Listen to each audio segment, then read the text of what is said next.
अभ्यर्थियों, आप लोगों ने 2026 का यूपीएससी का प्रारंभिक परीक्षा का प्रश्न पत्र तो देखा ही होगा। आप लोग इस बात का अंदाजा लगा ही चुके होंगे कि इस बार का पेपर काफी कठिन आया, चाहे जीएस पेपर 1 हो या सीसेट पेपर 2 हो। दोनों पेपर समान नहीं थे, काफी कठिन थे। तो जो लोग 2027 की यूपीएससी प्रारंभिक परीक्षा में सम्मिलित होना चाहते हैं, उन्हें अभी से ही अपनी रणनीति बनाने की जरूरत है। अब बात आती है कि हम रणनीति कैसे बनाएं और कैसे हम 2027 का पेपर को सहजतापूर्वक टैकल कर सके या उस पे अच्छा बेहतर प्रदर्शन कर सके या परफॉर्म कर सके। तो सबसे पहले आप लोगों को बार बार मैं कहता हूं कि हिंदी, खास करके हिंदी मीडियम वाले लोगों को, कि आप लोग सी सेट पेपर 2 पर सबसे पहले ध्यान दें और नित्य मतलब डेली प्रतिदिन एक सेट बनाएं सी सेट पेपर 2 का। इसे इतना पावरफुल बना ले कि आने वाले 2-4 साल में भी आप कभी पीटी सी सेट में तो कभी ना फेल करें। इतना सुनिश्चित कर ले कि सी सेट कितना भी कठिन आए, हम एग्जाम क्लियर कर लेंगे। हिंदी बेल्ट वाले की सबसे बड़ी समस्या यही होती है, रिजल्ट खराब होने में।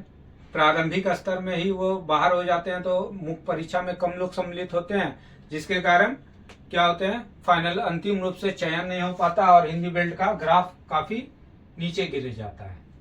तो सबसे पहले आप सी सेट पे काम करना स्टार्ट कर दे। डे 1 से कमर कस ले कि अंतिम आवर के लिए इसे नहीं छोड़ना है, हमें आज से ही 2 घंटे या 1 घंटे पर डे देना है। अगर ऐसा आप नित्य करते हैं तो आप सी सेट में सहजतापूर्वक प्रश्नों को टैकल करने का में सक्षम हो जाएंगे। ठीक है, पहले रन स्ट्रेटजी ये होनी चाहिए आपकी। दूसरी, जीएस पेपर 1,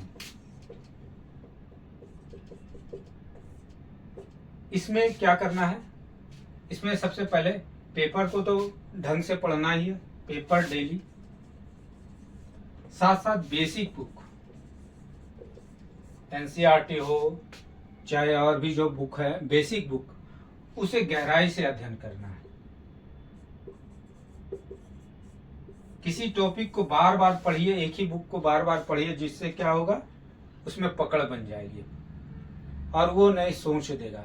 और जिस प्रकार से इस बार का प्रश्न पूछा गया, उसमें तार्किक विश्लेषण करने में आपको सहायता मिलेगी। ठीक है। तीसरा,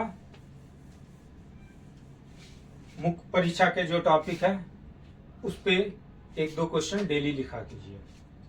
ठीक है, वो भी और आपकी स्किल, क्षमता और नॉलेज की बौद्धिकता को बढ़ाएगा, जिससे आप डिसीजन और बेहतर तरीके से ले सकेंगे। आपके टॉपिक पर अगर चीजों को पानी की तरह या क्रिस्टल क्लियर होगा किसी टॉपिक पे, तो आप तुरंत उस पे टिक लगाना सहज हो जाएगा।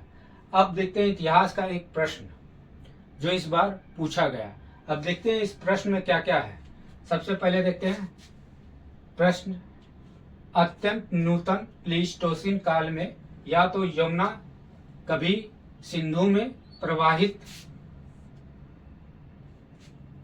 प्रवाहित होती थी या फिर सतलुज यमुना में प्रवाहित होती थी, तथा इनमें से किसी एक की प्रमुख सहायक नदी या तो गंगा से या सिंधु में अथवा इसके विपरीत हस्तांतरित हुई थी। ठीक है, ये प्रश्न आया था। अब देखते हैं इस प्रश्न में क्या है। इस प्रश्न में सबसे पहले तो भूगोल का पहला चैप्टर, जिसमें पूरा कालखंड का विभाजन दिया, पूरा पाषाण काल, मध्य पाषाण काल, नव पाषाण काल, उसको कल्प में बांटा गया है। ठीक है, प्लीस्टोसिन युग, उसके बाद और भी मायोसिन युग है। ये सब जो युग है उसको आपको उसका पकड़ होना जरूरी था। दूसरा, इसमें इतिहास भी शामिल है,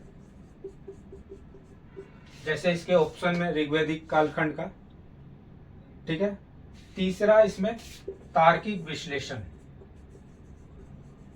निर्णयन बोल सकते हैं की क्षमता भी शामिल है। इन तीनों का मिला जुला एक रूप जो है यह प्रश्न है। अब देखते हैं कैसे, ऑप्शन पढ़ते हैं। ऑप्शन 1 था कि ऋग्वेद का नदी सूक्त, ऋग्वेद का नदी सूक्त। दूसरा था रॉबर्ट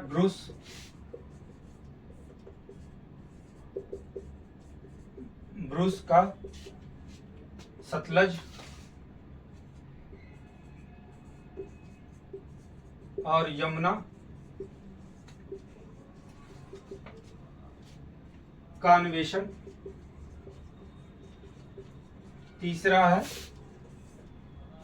कि सिंधु गंगा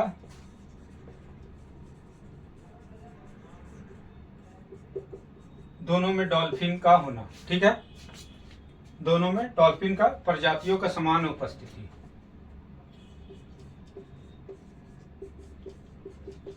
प्रजाति का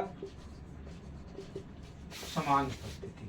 अब देखते हैं इसमें कैसे हम लोग छांट सकते थे।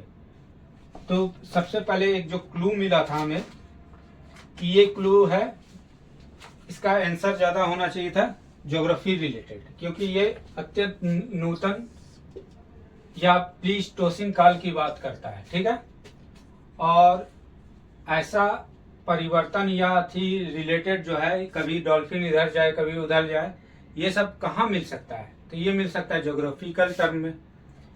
इसमें ज्योग्राफी की बात कम, भूगोल की बात कम की गई, ज्यादातर अध्यात्म की बात की गई है, ठीक है। तो इसमें कम है। और नदी सूक्त 10वें मंडल में केवल 75 बार नदियों का उल्लेख हुआ, जिसमें से एक बार मात्र गंगा है का। एक बार अगर ये फैक्ट आपको याद होता, ऋग्वैदिक कालखंड का चैप्टर्स को ठीक से पढ़ेंगे, अगर ये फैक्ट याद होता तो आप इसको कट करने में कि इतना विश्लेषण, इतना डीप में नहीं बात किया जाएगा ऋग्वेद में। इसको, इस ऑप्शन को आप यहीं कट कर देते। यमुना का मात्र 3 बार बात हुआ, बस मात्र इतना ही आपको दिमाग में रखना था। होता तो ये ऑप्शन कट हो जाता कि ये ऑप्शन नहीं होगा, ऐसे निर्णय लेते। रॉबर्ट ब्रूस का एक लाइन आपको अगर याद होगा कि मद्रास का पल्लवरम